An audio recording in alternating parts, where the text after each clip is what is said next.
And then on top of this, if I was going out, people were looking at me, I would wear another gown on top of this. So this is like my inside clothes. So if I was expecting visitors going out, I would wear another gown on top of this. And we never ever had our head uncovered, ever.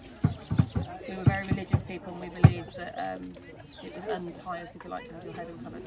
So there's illustrations of people in bathhouses, because we used to share baths, in the bath, with nothing on, apart from a hat. So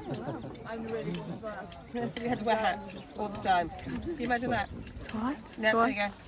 I mean, I'm all for a campaign to bring back hats. I don't know why we don't wear hats. I love hats. 1950s. Why did we stop wearing hats? They hide a multiple of sins, I will tell you. But yeah, we wore hats and we wore lots and lots of layers.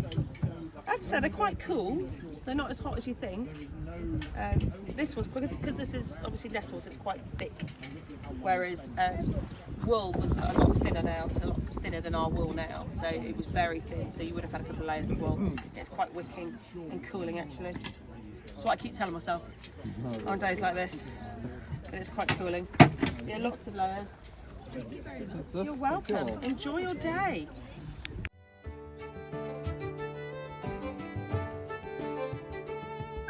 It was very time consuming and very wasteful because you lay, it's the same as way you do, if you know how to do linen, you take the flax, you lay it down, and it's the flax within the stem, you let it rot down and then you card it like you would with wool. There's a lot of wastage in it, even more when you're doing nettles. But it was a free quantity, so you would have taken it and spun it. Hard wearing? Very hard wearing. Very hard wearing. The leather belt's great too, it's really useful, isn't it? Pouch. Yeah, so the threads on it, this is only a 2-ply one, but they're quite thick. So this has been 2-ply, spun 2-ply, and then yeah, quite hard wearing. Quite a soft. This is quite a soft weave. Well tailored too. Yes, thank you very much. It was difficult to make. Did you make it yourself? Yes. Most of this we make ourselves. We do have some dressmakers within the group, so we're quite lucky. There's someone in here that specialises in leather, so we have a leather worker, we have dressmakers, we have armourers, we have candle makers, so within it you kind of get an interest in something and you start making it. My first dress I was looking at today was absolutely diabolical, you know, but you do very quickly learn how to. I look back and go, ooh. So no buttons in those days, perhaps just They did have buttons, but buttons was higher status and expensive. So my dress is laced at the front, so this is quite a low. Work around each button. Yeah, this is a low status dress because I'm laced at the front. A higher status dress would have been done up at the back because I'd have had people to do that for me. This is quite low status. I should have sleeves, just saying I should have a sleeve attached to it. I don't because I'm working, so I just take some sleeves because I'm working. And then I will be wearing another layer on top of this as well. Take you back 1960s, isn't it? Yeah. But you're still cool. Very slinky. I am. It's actually not. I was just saying, actually, because of the way it's natural fibres, isn't it? They're actually quite naturally wicking up. So it's actually quite cool. But yeah, this was I made this a couple of years ago. Hello, to do you up. This was made a couple of years ago. So is it hand sewn? Is that hand sewn? Most of it's hand sewn. I'm going to lie and say that I'd say probably 80% of it is hand sewn. Some of the internal stuff that's folded on top of the silk. You wouldn't see, yeah. You may as well. Illustrations of their stitching was so precise that there's a beautiful coat that someone's done, and the stitches inside.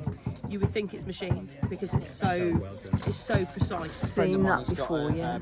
He's got an antique, and it's basically a fragment of a Roman tunic that was found preserved in the desert in Libya.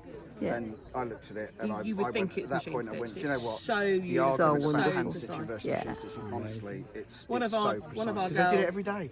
Yeah, One of our ladies here is a dressmaker who specialises in doing medieval kit. Yeah. Oh wow!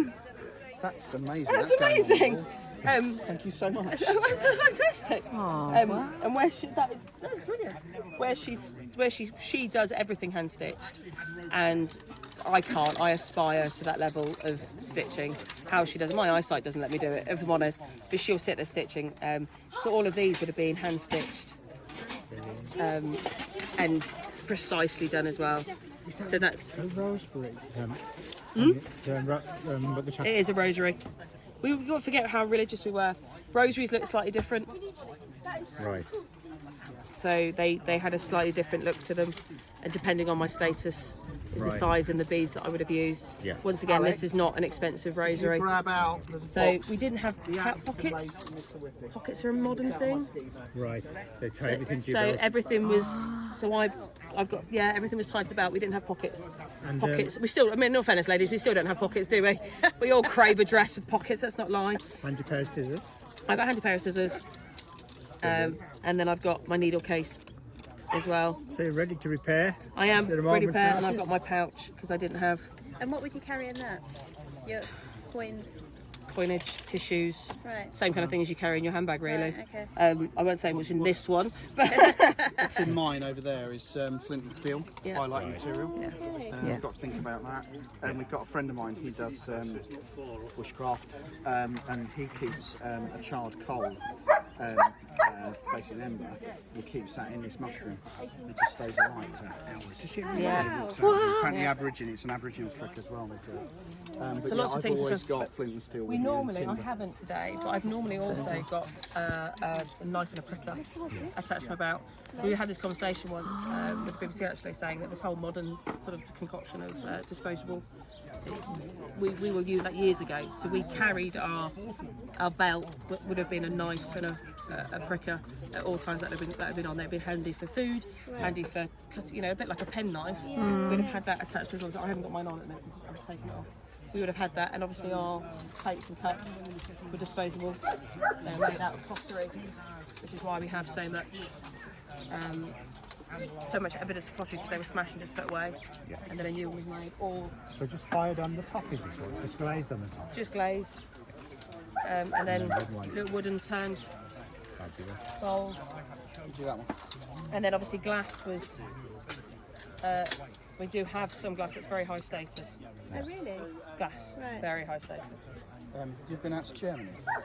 No. So my parents were in the armed forces and So, yeah, lots spent a lot of time in Germany. And the Rhine glass, which is where a lot of the They're in British the- forces were based, British forces of the Rhine, has a green tint to it. Click it and a lot off of medieval and I'll glass just has do that a green bit tint, of a- and it came from that part of Europe. But it's just the fashion. I don't know whether it's impurities or I think deliberate there's fashion. Brigham illustrated. But they shrunk.